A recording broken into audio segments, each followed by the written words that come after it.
The sky above Vela Prime burned with dying light. The war had lasted only hours, but to Commander Lyravan it felt like centuries of pain crushed into one endless moment.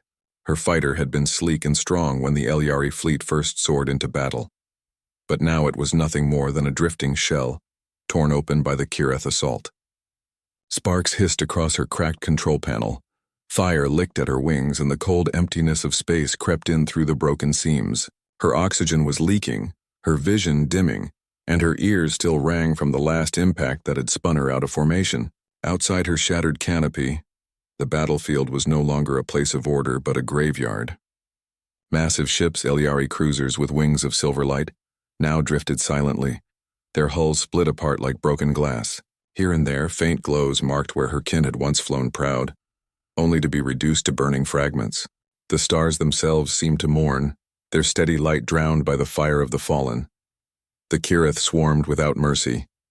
Lyravan saw them even now, their monstrous ships carved from living chitin, their surface glowing with veins of molten fire.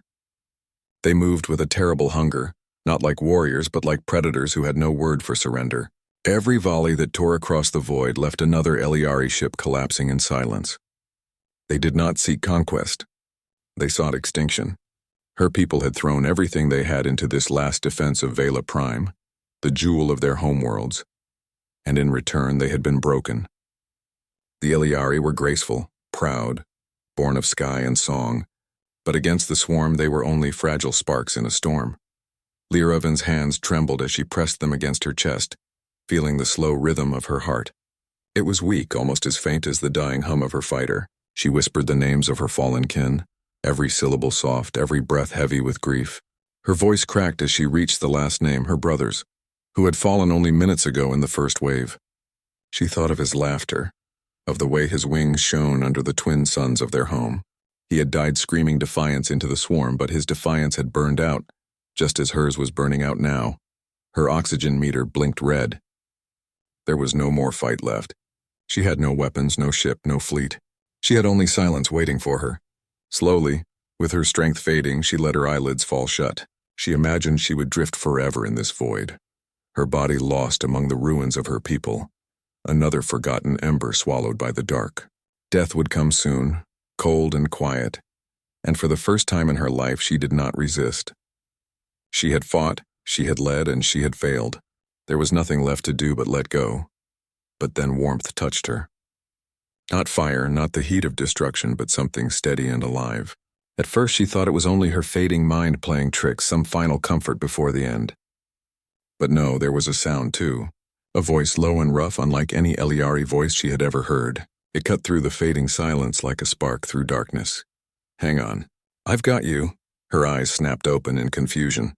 The ruined light of her cockpit was gone, replaced by a dim metal chamber, scarred and battered but intact. She was no longer drifting alone in her shattered fighter. Strong hands were pulling her free from twisted wreckage. They were not the talons of her kin. They were human hands, scarred, calloused, warm. For a heartbeat she forgot the swarm, forgot the death waiting outside, forgot even the names she had whispered in sorrow. She had closed her eyes to die, yet when they opened, she was alive, held in the grasp of a species she had barely known. And in those rough hands she felt something she had thought impossible only moments ago. She felt hope. The hands that pulled Lyravan from the wreckage belonged to a man with sharp eyes and a face marked by fire and strain. He was human, shorter than her, his skin weathered, his voice rough but steady. His uniform was torn, his left sleeve scorched, but he moved with a strength that left no room for hesitation. He set her down on the cold floor of the shuttle bay and shouted orders to his crew, who rushed about with tools, wires, and welding torches in their hands. The air smelled of smoke and oil, not the sweet ozone of Elyari ships, and the deck thrummed with the uneven heartbeat of a vessel struggling to keep itself alive. Lyravan blinked hard, still dazed, still half expecting this to be some dream. But the ship around her was real, as was the man kneeling beside her. "You're safe now," he said.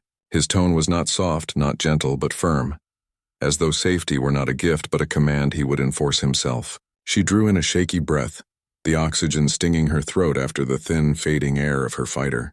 "Why save me?" she managed to ask, her voice hoarse. The man's jaw tightened, and his dark eyes met hers. "Because you're still breathing." That's reason enough, his answer startled her. Among her kind, survival was tied to purpose, to duty. The Eliari fought for honor, and when honor was lost, so too was the will to live. Yet here was this human, speaking as if life itself was worth saving simply because it existed. His words planted a strange unease in her chest, a stirring she did not understand. Around them, the human crew worked with a ferocity she had never seen. Sparks showered as they welded scrap over gaping holes in the walls. Two engineers cursed loudly as they dragged a fried circuit board out of the floor, then laughed bitterly before slamming a replacement into place. Another soldier, his arm bandaged, barked instructions while hauling power cables twice his weight. None of them stopped, none of them slowed. They fought not just against the enemy outside, but against their own ship tearing itself apart. The vessel, this ironclad, was not like the shining cruisers of the Eliari. It was old, battered, built more for endurance than for beauty. Its walls were dented, its corridors narrow, its systems patched with wires that looked as though they had been repaired 100 times already, and yet somehow it lived. Somehow it carried its crew through the fire. Lyravin's gaze lingered on the humans as they worked, their faces streaked with grease and sweat. She thought of her own people. How quickly despair had consumed them when the Kirith crushed their fleet. The Eliari had fought with grace, with songs of valor, but when the storm grew too strong, they had been swept away. The humans were different.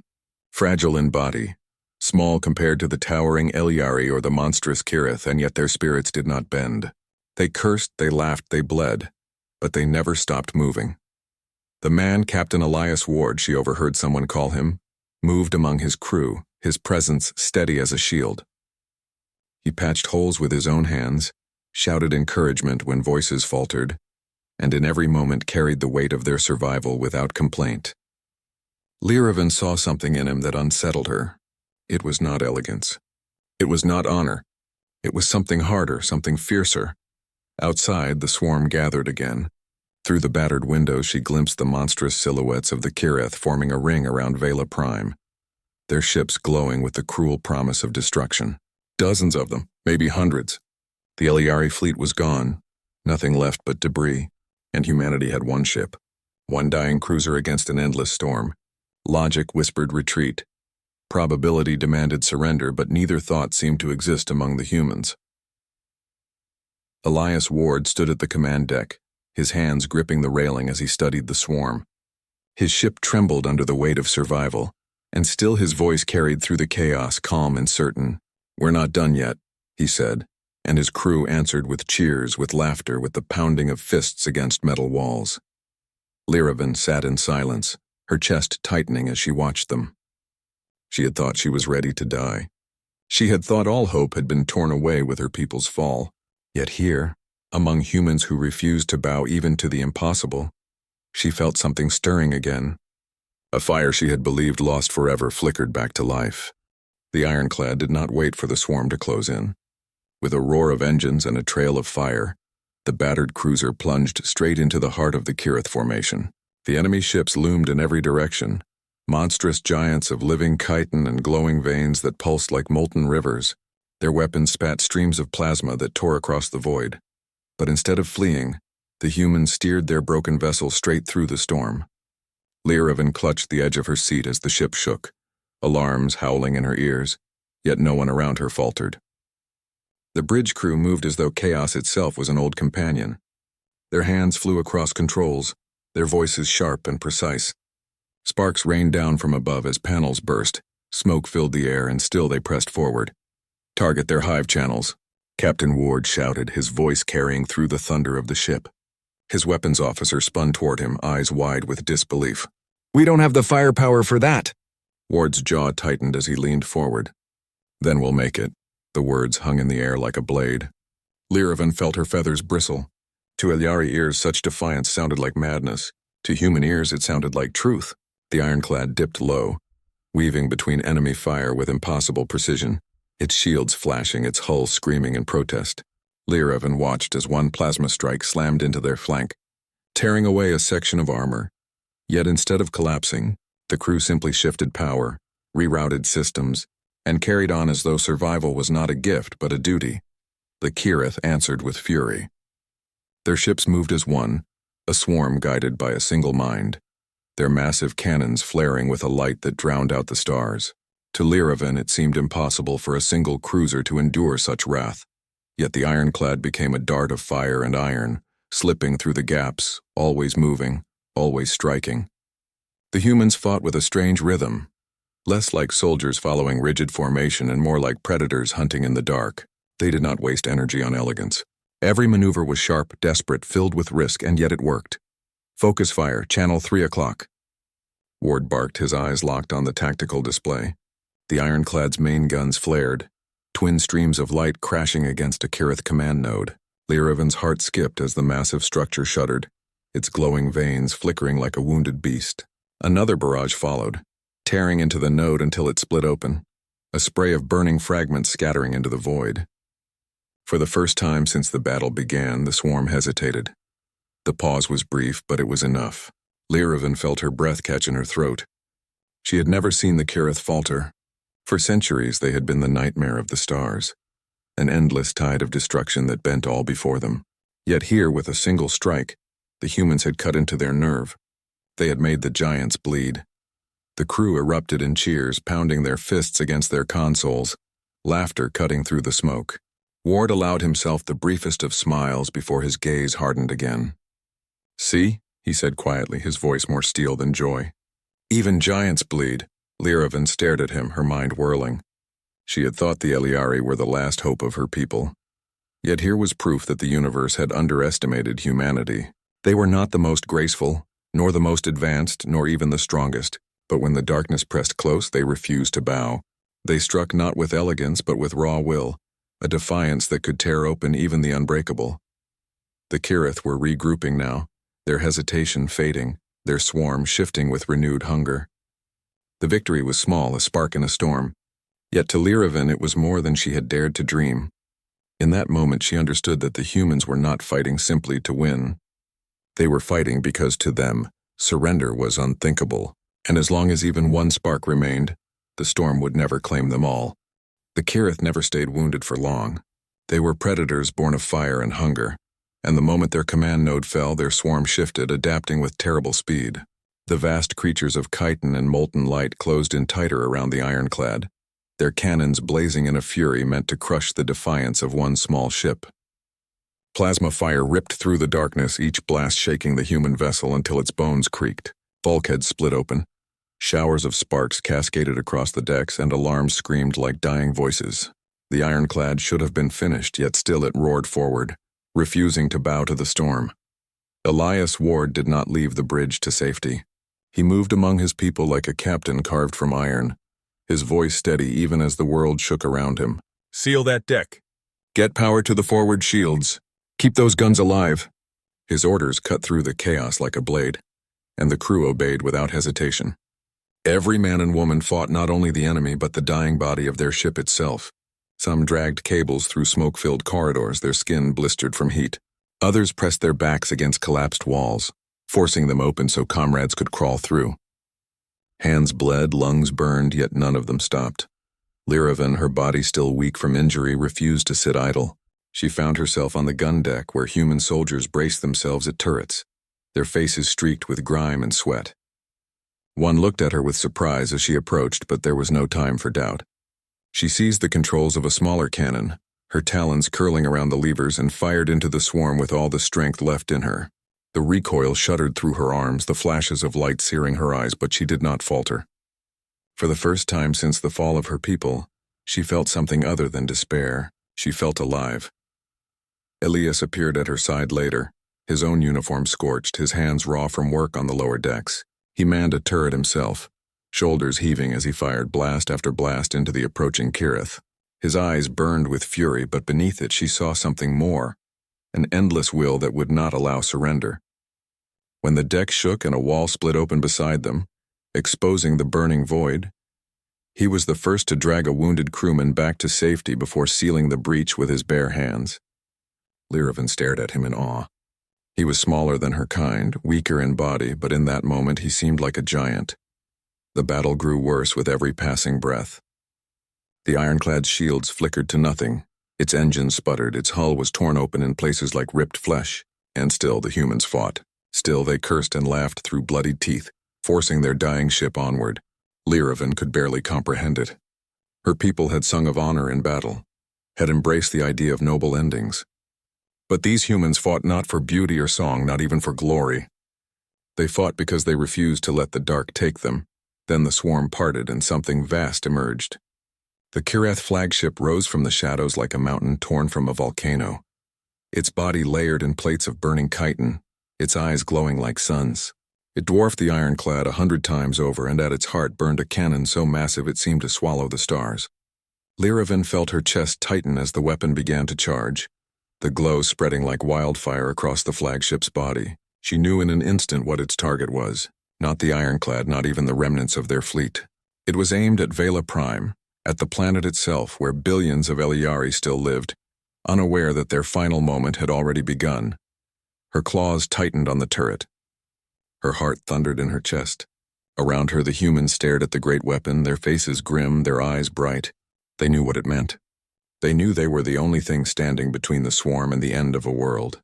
And Elias Ward, his voice calm though the void itself trembled, said only, "We hold the line." The great shadow of the Kirith flagship filled the void, its body so vast that even the ironclad sensors struggled to capture it all. Its molten veins burned like rivers of fire, and at its heart, the cannon swelled with light, a weapon that could tear a planet apart with a single strike. The bridge of the ironclad was silent for a moment, the crew staring at the monster that waited ahead, until Captain Elias Ward spoke. His voice carried no fear, only certainty, though every ear in the room knew what his words would mean. "We can't match its power. We can't outlast it, but we can end it." His eyes moved from face to face, pausing on each one, as though asking the question without speaking it aloud. The crew understood at once. The only way to stop the cannon was to tear out its heart, and the only way to do that was to drive the ironclad straight into the core. Not a single soul looked away. Not a single voice rose in protest. They knew the cost, and still they nodded, not with despair, but with fire. The ironclad turned toward the flagship, its engines screaming with pain, its hull breaking apart piece by piece as enemy fire rained down upon it. Kirith ships swarmed like predators sensing blood, biting into the cruiser with blazing cannons. Yet the humans did not falter. Every impact tore another scar across their ship, but still they surged forward. On the gun decks, soldiers who had nothing left to give still fired into the swarm, their hands blistered, their voices hoarse. In the engine bay, engineers patched torn conduits with whatever scraps they could find, sparks blinding their eyes as they forced the dying vessel to keep moving. And on the bridge, Elias Ward gripped the railing, his knuckles white, his gaze locked on the glowing core ahead. Lyravan felt her chest tighten as she watched them, her talons gripping the edge of her seat. This was no ordinary courage. This was something fiercer, something she had never seen in her own people. Her kin would have sung their last songs, embraced death with grace. But these humans fought as if death itself had no claim over them. They knew the end was coming, and still they drove straight into it with teeth bared and laughter on their lips. For a heartbeat, she wondered if they were mad. Then she realized the truth. They were not mad. They were human. The flagship loomed closer, its cannon's light now blinding, its core pulsing like the heart of a dying star. The swarm tried to close the gap, ships slamming into the ironclad's path, but the humans fought them off with everything they had left. A single broadside of fire cut a swath through the enemy, tearing 3 smaller ships to shreds. Another blast sent fragments of molten chitin scattering into the void. The ironclad shook under the effort, its frame groaning as though the ship itself knew its fate. On the bridge, the crew fell silent as the glowing mouth of the cannon opened before them. Elias Ward's voice came low, almost gentle, yet carrying to every corner of the ship. "It's been an honor," he said. Not one of his people asked him to turn back. Instead, they smiled through blood and fire, their eyes bright even as the end closed in. The ironclad roared forward, every engine burning past its limit, the deck plates trembling as though the ship's heart was beating one final time. Then, with a scream that echoed across the stars, the cruiser plunged straight into the core of the flagship. Light swallowed everything. The cannon shuddered, the veins of molten fire across the flagship's body cracked and split, and in one blinding instant the beast was torn apart from within. Lyravan felt the explosion tear through her bones. She was thrown back, her vision flooded with searing white. The sound of destruction filled her head, louder than thunder, sharper than any scream. For a moment she thought her soul had been torn free and cast into the void. Then all was silent. Silence pressed against her ears as though the universe itself had been torn apart and stitched together again. Lyravan gasped, her lungs dragging in ragged air, and she found herself enclosed within the cold shell of a life pod. Her feathers were scorched, her body trembling with the echo of fire still burning through her bones. She blinked, dazed, and the blinding light of the explosion faded to reveal the broken canvas of space. Fragments of the Kirith flagship drifted in the void like dying embers scattered from a furnace, their glowing veins extinguished, their terrible weapons silenced forever. Around her, dozens of other life pods floated, battered but intact, each holding survivors pulled from the wreckage at the very last moment. Against all reason, against all odds, the ironclad had torn the heart from the monster and lived long enough to scatter hope into the darkness. She pressed a trembling hand against the glass of her pod, staring in awe at the sight. The swarm was no longer united, their movements erratic, their formation shattered. Without the flagship's command, they turned on one another, thrashing wildly like beasts that had lost their mind. The great tide that had seemed endless only hours before now broke apart into chaos, scattered pieces of terror that no longer carried the strength to destroy a world. For a moment she simply stared, her heart racing, her breath shaking, unable to believe that life still clung to her body. She had closed her eyes ready to welcome death, had prepared herself for the silence of the void, and yet here she was, alive. Her talons tightened against the pod's glass and tears blurred her vision as she thought of her fallen kin, of the names she had whispered before her fighter had broken apart. They were gone. But because of this one battered human ship, her people were not lost entirely. Vela Prime was safe. The Eliari would rise again. She leaned her head against the pod wall, her chest tight with a grief so deep it burned, and in that grief was something else too. Gratitude. A hiss cut through her thoughts, and her pod door began to open with a slow grind of gears. Cold air rushed in, and a shadow fell across her. She looked up, and there he was, Elias Ward. His face was bloodied, his skin pale, his uniform torn beyond recognition, but his eyes still burned with the same fire she had seen on the bridge. One arm was wrapped in a makeshift bandage, his movements heavy with exhaustion. But he stood alive in the wreckage of his own sacrifice. He reached into her pod, his scarred hand steady despite the tremor in his body. "See?" he rasped, his voice cracked yet unyielding. "Told you." Not done yet. The sight of him broke what was left of her composure. She had thought him gone, torn apart with his ship in that final blaze, yet here he was, holding out his hand as if to pull her back into life itself. She reached out, her talons curling gently around his rough fingers, and for the first time since the war began, she felt not just survival, but hope. She had seen many kinds of strength in her life, strength of body, strength of honor, strength of tradition. But this human carried a strength unlike any other. It was not the strength to endure without pain, nor the strength to shine with perfection. It was the strength to refuse, to stand when the universe demanded surrender, to carry on when there was nothing left to carry. It was the strength to bleed, to burn, and still to rise again. As he helped her step from the pod, the stars stretched wide around them, scattered with wreckage, glowing with the fires of both loss and victory. Humanity was not the oldest race, nor the brightest, nor the most powerful. Yet in that moment, as the broken swarm fled into the depths and the survivors drifted together like seeds waiting for rebirth, Lyravan understood a truth she would carry for the rest of her life. Humans were the fire that refused to die. They were the light that could outlast even the deepest void. She had closed her eyes to die, but she had opened them to see hope in human hands, and that hope would burn across the stars forever.